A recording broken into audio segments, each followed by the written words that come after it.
When I was in school, from the mid 1980s through the late 1990s, there was absolutely no doubt in anyone's mind that we humans were in possession of five senses. Do you know what I'm talking about? There were charts and entire chapters on the subject in biology class, and no one, not the teachers or the students, challenged this assertion. It was so simple. People have five senses. They can hear, see, smell, taste, and feel. While I suppose from an abstract perspective and having only the most simplistic knowledge, the five senses seem to cover most of the sensations that we experience in our bodies. Scientists now believe we have so many senses they can't agree on a number. The total number of senses a human has ranges from between 22 to 33 unique senses. That's a hell of a lot more than five. So, why were we taught this false information, and why is it still the common belief in the Western world? In this video, we'll take a look at, first, a quick refresher on what we think we know about our senses and what our teachers told us. Second, we'll look at the science around human senses and talk about some senses you may never have even thought about. Finally, we'll discuss why only five senses are taught and briefly update the modern take on the ever-popular sixth sense. As always, there are chapters in the description that will let you skip to any section you want. If you're new here at the Xennial Philosopher, welcome. I hope you'll come back so we can continue to expand our minds together. The five senses as taught in school. If you received your primary education any time in the last couple thousand years or so, and assuming you're not currently in school, you read and heard with unyielding conviction from everyone that there were five senses. Period. There was no arguing with the facts that they had, which were presented to you in a myriad of error-correct charts, diagrams, and other official-seeming documents that made it certain that you had five senses. And that was it, unless you were one of those weirdos that believed in the so-called sixth sense. The five senses hammered into our memories are pretty obvious, but let's review them quickly for completion's sake. While I review these, think for yourself about what other senses might expand this list many times over. Sight. I mean, come on, it's pretty obvious what our eyes grant us. The ability to see light waves as they reflect off objects and allow us to see the world around us in full living color. Sight is probably one of the more critical senses to our survival, so it makes sense that it was on the original rudimentary list. Hearing. Another sense vital to our ability to stay alive, especially before humans began civilization. Again, this sense is pretty glaring to humans since it necessitates the large, round, fleshy things that hang off the sides of our head. You know, ears. Hearing allows us to interpret vibrations in the air and understand them as sounds that specific things make. Taste. In case you aren't noticing a trend here yet, all the five senses seem to have been chosen partly because they are pronounced in that they all require specialized body parts, and also because they all are pretty damn critical to our species' ability to live as long as we have. Taste, which all mammals can do, is accomplished with one of the strongest muscles in the human body, the tongue. Taste helps humanity survive by helping us recognize if something should not be eaten, or if something that can typically be eaten has gone bad, such as tasting rotten meat or spoiled vegetables before one ingests them and becomes ill. Touch. Touch is something we can't deny either. Simply think about the glossy surface of a newly waxed car, or maybe the organic feel of tree bark. Unlike these other original five senses, touch is a sense that encompasses the entirety of our bodies. We can feel anything with any part of our bodies, like lying on a hard floor or a fluffy mattress. Like the other original five senses, touch is confined to a specialized organ. And in the case of touch, that organ is skin, often referred to as the largest organ in the human body. I think you can pretty quickly see how touch helped with species survival. That's hot, don't touch it again. Or, it has sharp teeth, stay away from its mouth. Smell. Even as a kid in elementary school, I struggled to understand how taste and smell weren't linked. In fact, when I was growing up, I knew a man who had been in an industrial accident that had severely damaged his nose to the point that he could not smell. Along with the loss of smell, he could not taste anything either. But just like the other original senses, smell does have a dedicated body part in the vaguely triangular protuberances we have coming from the middle of our faces. Most people call that thing a nose. Senses you have, but never learned about. All right, we have that out of the way. On to demolishing old stereotypes and beliefs you had and turning you on to your body's natural potential. There are a lot. Some scientists and philosophers believe there are well over 20 unique senses.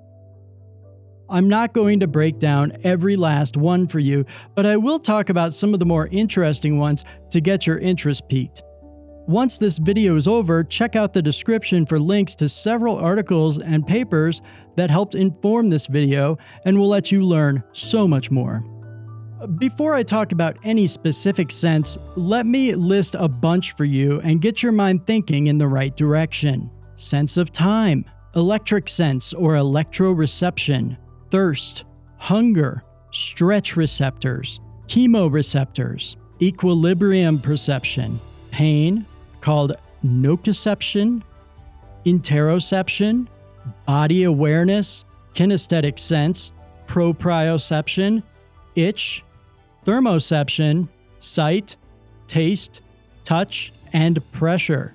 That sure is a lot more than 5, and that list, or the lists in the link below, are likely not comprehensive lists of all our senses. As you can see, we have a lot. Some senses are like seeing a word after it was descrambled and thinking, I should have seen that. Like pain perception, sight, taste, touch, itch, body awareness, thirst, and hunger. Those all seem pretty obvious. They should have been on the list of senses from the beginning, and in retrospect, they don't really require much explanation to another person. However, some of the others are worth briefly discussing, as the concepts behind them are a little more esoteric and definitely more interesting. Time. While this one is pretty firmly on the side of obvious, for some reason it seems to be one of the most inconsistent senses. Something might seem like it takes hours when only a few minutes have passed. Hopefully this video doesn't cause that feeling. Or when you finally get to do something you've been looking forward to and it's over before you know it. Regardless, it's hard to deny that we all have some sense of the passage of time. So, boom, in your face, 5 senses. Electroreception. As it sounds, electroreception is your ability to sense electricity. If you've ever had a screwdriver slip into a high voltage line or been tased, you know that you can sense electricity. It feels unique when we perceive it too. You can tell it's electricity. Don't believe me? Try sticking your tongue to a 9-volt battery. It won't hurt and it won't feel good, but you will get a better sense for your sense of electroreception. Stretch receptors. These receptors in your body tell you if you begin having trouble breathing or with your heart. The stretch receptors sense the dilation of blood vessels that occurs when muscles contract. It's believed that these receptors are also involved in what gives you headaches. Chemoreceptors. As the name of this sense implies, it is your ability to detect and recognize the effects of chemicals on your body.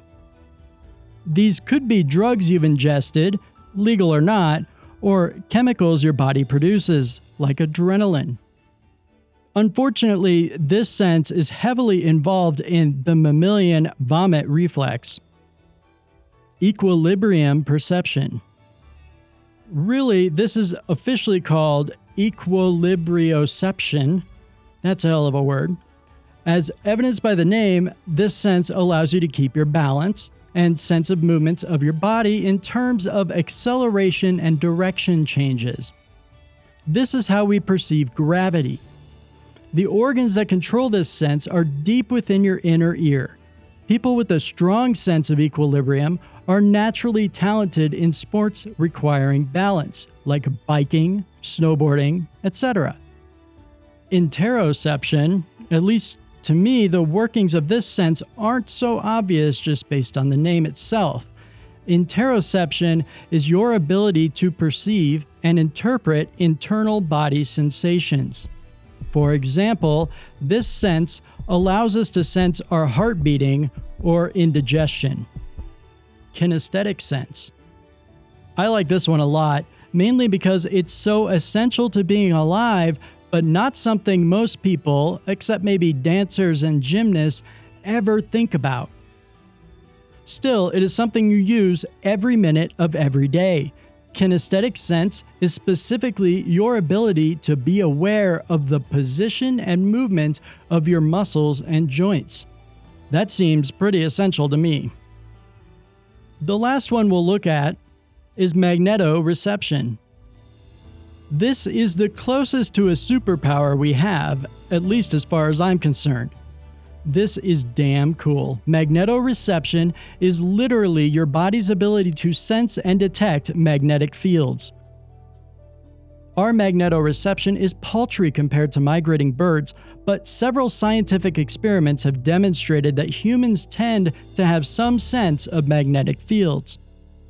While this sense isn't very well understood, it's believed that deposits of ferric iron in our noses give us the ability. Conclusion. So our big question was, why were we taught such limited and seemingly false, or at least incomplete, information by those we all trusted to tell us the truth? Well, there are a few factors we'll touch on briefly, but I believe the reason is similar to why many lies are told. It was convenient. Could you imagine trying to get a bunch of 6th grade children to learn 33 different senses and understand spelling and definitions for so many large words? I wouldn't think that would be a fun task, so why not just lump all the senses into 5 main, easy-to-remember categories? Okay, so convenience is often the reason for most things we question or don't like, and the dogged teaching of only 5 senses has made at least one subject a lot easier for teachers to convey. But if we look at the origins of the 5 senses, we can see it goes pretty far back. In fact, it goes back about 2,500 years to when Aristotle was roaming around ancient Greece and stirring up troubles with his ideas. Sometime between 384 and 322 BCE, Aristotle pinned down and numbered the 5 senses we learned about a couple thousand years later. In case you haven't noticed, there seems to be a large swath of humans that abhor change and will ignore anything, including science, to maintain their status quo. By watching these videos, you're proving that you're a curious soul that actually cares about truth and reality. Now, real quick, before we wrap this up, I'm sure you've all been thinking, what about the 6th sense? Well, that phrase is one adopted by those who believed in so-called extrasensory perceptions, things like telepathy, mind control, and other fantastic abilities. Since we now know that we possess far more than 5 senses, it would not make sense to call any newly discovered extra sense a 6th sense. So now the official word is to call any previously uncategorized sense the X sense, with X being the variable equal to 23 or 34. What did you think about these concepts? Do you plan to learn more from the resources below? Did you hear something today that you'd like me to do a full video on? Let me know in the comments. And if your interest has been piqued by this or any of the subjects covered on the Xennial Philosopher, make sure you check out the references and links to related videos and articles in the description. If you didn't subscribe to the channel yet, don't forget you don't want to miss out on new videos to expand your mind and grow your perception.